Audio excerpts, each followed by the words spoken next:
സകലത്തിന്റെയും സൃഷ്ടാവും പിതാവുമായ ദൈവത്തിന്റെയും കർത്താവായ യേശുക്രിസ്തുവിന്റെ നാമത്തിൽ ഏവർക്കും സ്നേഹവന്ദനം. ഇന്ന് ഓഗസ്റ്റ് 25.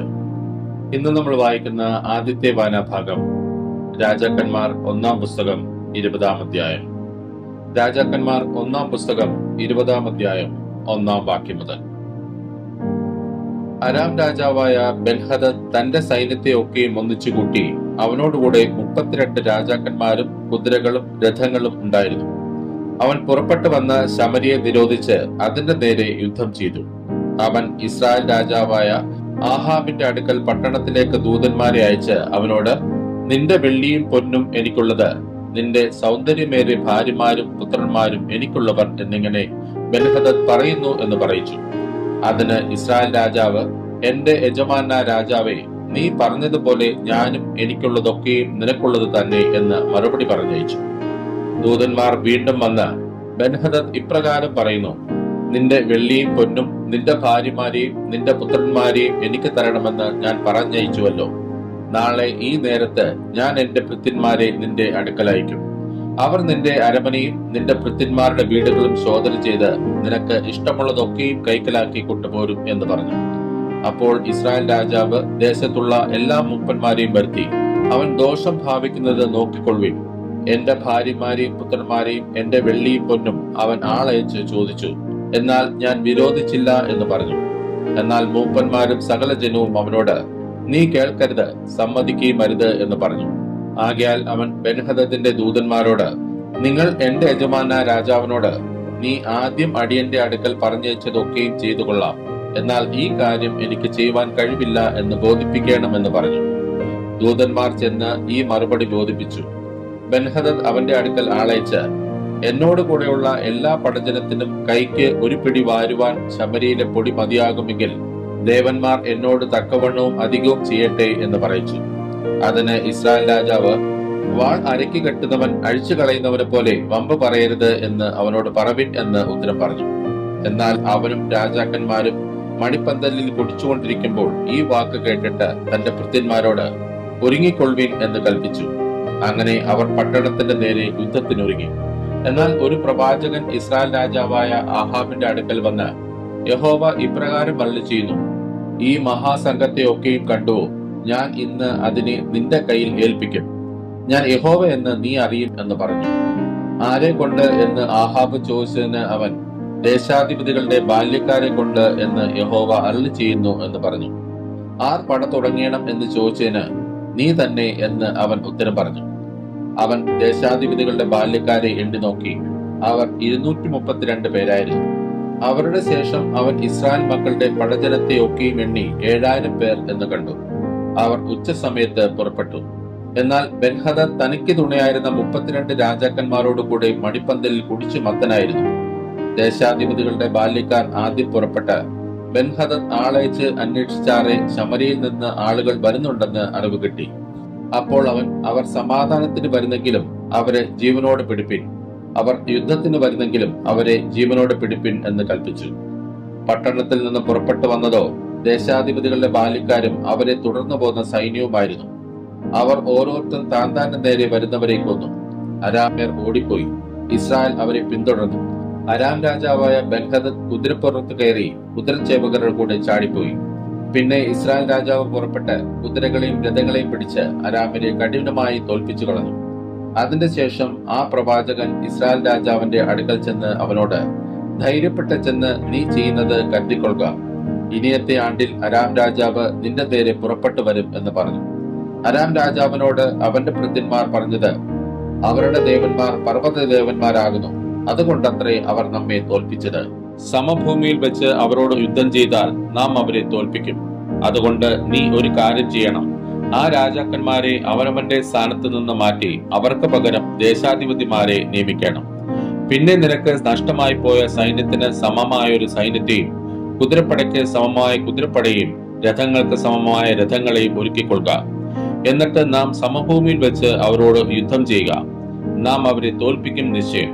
അവൻ അവരുടെ വാക്ക് കേട്ട് അങ്ങനെ തന്നെ ചെയ്തു. പിറ്റേ ആണ്ടിൽ ബെൻഹദദ് അരാമ്യരെ എണ്ണി നോക്കി ഇസ്രായേലിനോട് യുദ്ധം ചെയ്യുവാൻ ആഫേക്കിന് പുറപ്പെട്ടു വന്നു. ഇസ്രായേലേരെയും എണ്ണി നോക്കി അവർ ഭക്ഷണ പദാർത്ഥങ്ങൾ എടുത്ത് അവരുടെ നേരെ പുറപ്പെട്ടു. ഇസ്രായേല്യർ ആട്ടിൻകുട്ടികളുടെ 2 ചെറിയ കൂട്ടം പോലെ അവരുടെ നേരെ പാളയമിറങ്ങി. അരാമ്യരോ ദേശത്ത് നിറഞ്ഞിരുന്നു.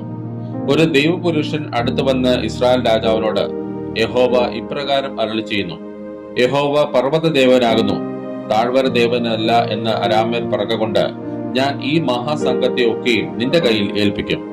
ഞാൻ യഹോവ തന്നെ എന്ന് നിങ്ങൾ അറിയും എന്ന് പറഞ്ഞു. എന്നാൽ അവർ അവരുടെ നേരെ 7 ദിവസം പാളയമിറങ്ങിയിരുന്നു. 7-ാം ദിവസം പടയുണ്ടായി. ഇസ്രായേല്യർ അരാമ്യരിൽ 100,000 കാലാളുകളെ ഒരു ദിവസം തന്നെ കൊന്നു. ശേഷിച്ചവർ ആഫേക്ക് പട്ടണത്തിലേക്ക് ഓടിപ്പോയി. ശേഷിച്ചിരുന്ന 27,000 പേരുടെ മേൽ പട്ടണം അതിൽ വീണു.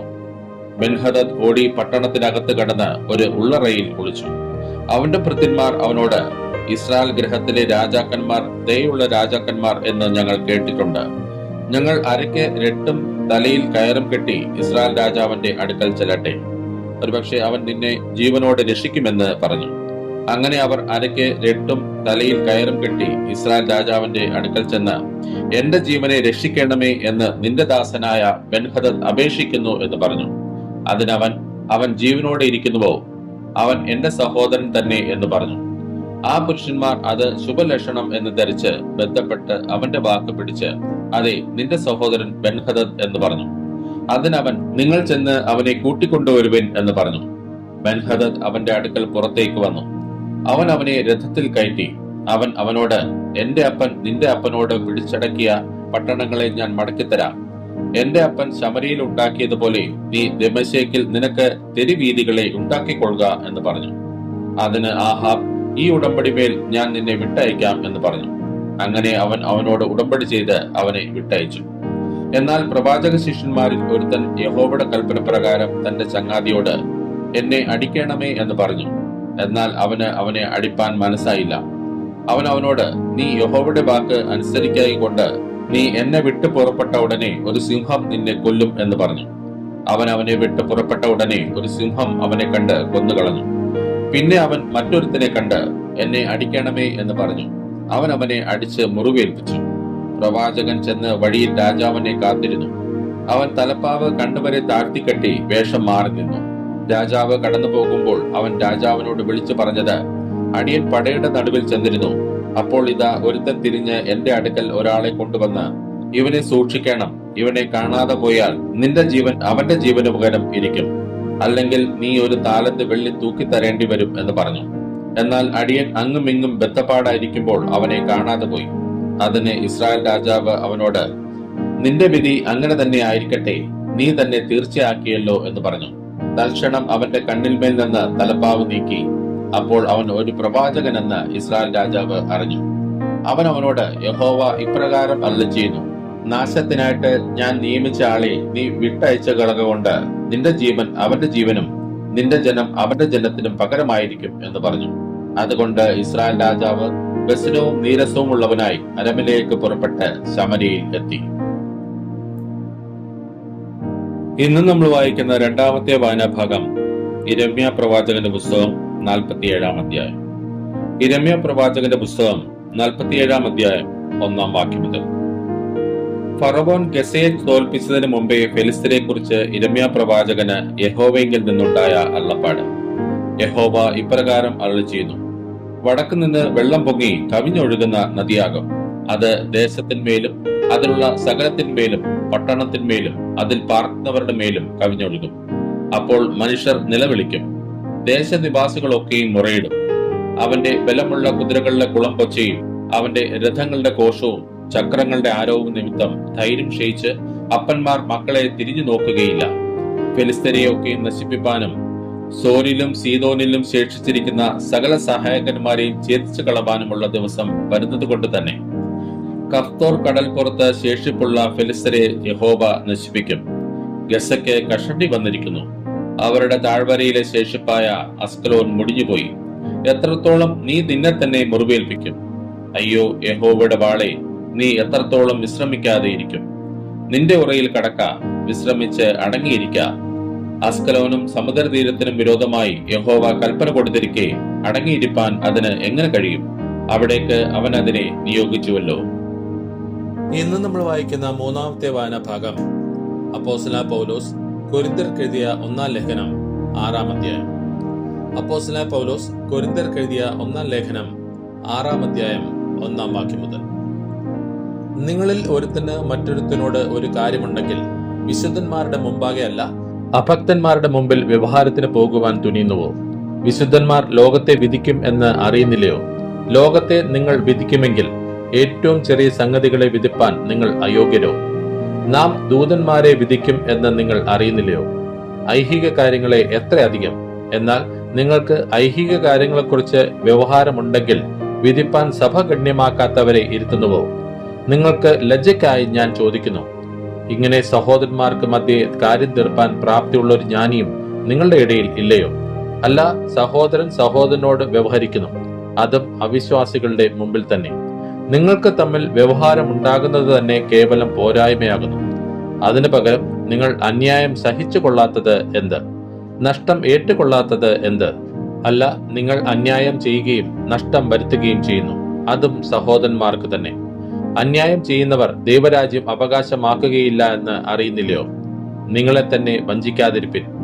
ദുർനടപ്പുകാർ, വിഗ്രഹാരാധികൾ, വ്യഭിചാരികൾ, സ്വയഭോഗികൾ, പുരുഷകാമികൾ, കള്ളന്മാർ, അത്യാഗ്രഹികൾ, മദ്യപന്മാർ, വാവിഷ്ടാണക്കാർ, പിടിച്ചുപറിക്കാർ എന്നിവർ ദൈവരാജ്യം അവകാശമാക്കുകയില്ല. നിങ്ങളും ചിലർ ഈ വകക്കാരായിരുന്നു.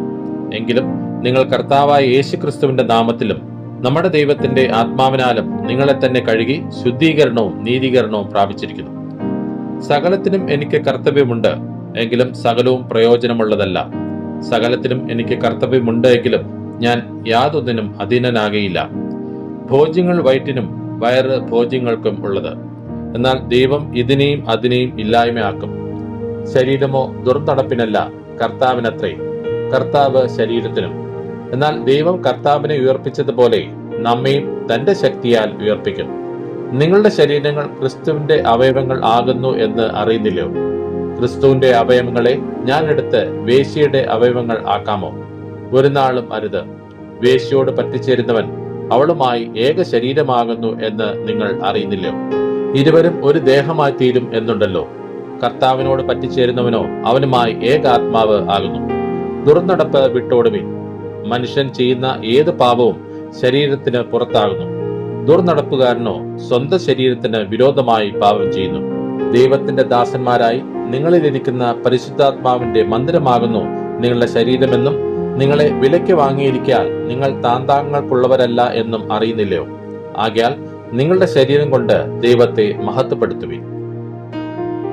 ഇന്ന് നമ്മൾ വായിച്ചു കേട്ട ഈ വേദഭാഗങ്ങളാൽ പിതാവായ ദൈവത്തിൽ നിന്നും കർത്താവായ ക്രിസ്തുയേശുവിൽ നിന്നും ഏവർക്കും കൃപയും കനിവും സമാധാനവും ഉണ്ടാകട്ടെ. ആമേൻ.